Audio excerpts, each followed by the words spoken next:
ನೇತ್ರಾವತಿ ನದಿ ತೀರದಲ್ಲಿ ಶವ ಹೂತಿಟ್ಟ ಪ್ರಕರಣ 11ನೇ ದಿನಕ್ಕೆ ಕಾಲಿಟ್ಟ ಎಸ್ಐಟಿಯ ಶೋಧ ಕಾರ್ಯ.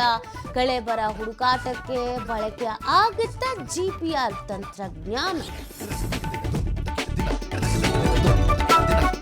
ಬಾಗಲಕೋಟೆಯಲ್ಲಿ ನಡೀತಾ ಇದೆಯಾ ರಸಗೊಬ್ಬರ ಗೋಲ್ಮಾಲ್. ಅತಿ ಹೆಚ್ಚು ಪೂರೈಕೆಯಾದ್ರೂ ರೈತರಿಗಿಲ್ಲ ಯೂರಿಯಾ. 20,000 ಟನ್ ಹೆಚ್ಚುವರಿ ಗೊಬ್ಬರ ಬಂದ್ರೂ ನೋ ಸ್ಟಾಕ್.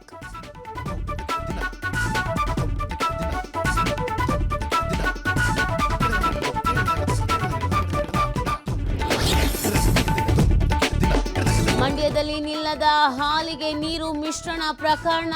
ಬಿಎಂಸಿ ಹಾಲಿನ ಶೇಖರಣಾ ಘಟಕದಲ್ಲೇ ಕಲಬೆರಕೆ. ಹಾಲು ಉತ್ಪಾದಕರ ಸಂಘದ ಕಾರ್ಯದರ್ಶಿಯಿಂದಲೇ ಕೃತ್ಯ.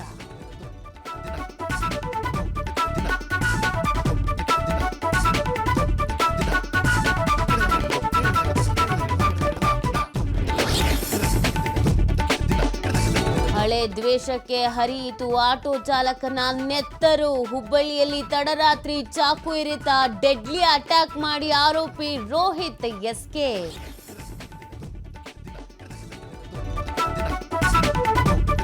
ಉಗ್ರರ ವಿರುದ್ಧ ಮುಂದುವರೆದ ಕಾರ್ಯಾಚರಣೆ. ಜಮ್ಮು ಕಾಶ್ಮೀರದಲ್ಲಿ ಸೈನಿಕರು ಉಗ್ರರ ನಡುವೆ ಗುಂಡಿನ ಚಕಮಕಿ. ಗುಂಡಿನ ದಾಳಿಯಲ್ಲಿ 2 ಯೋಧರು ಹುತಾತ್ಮ.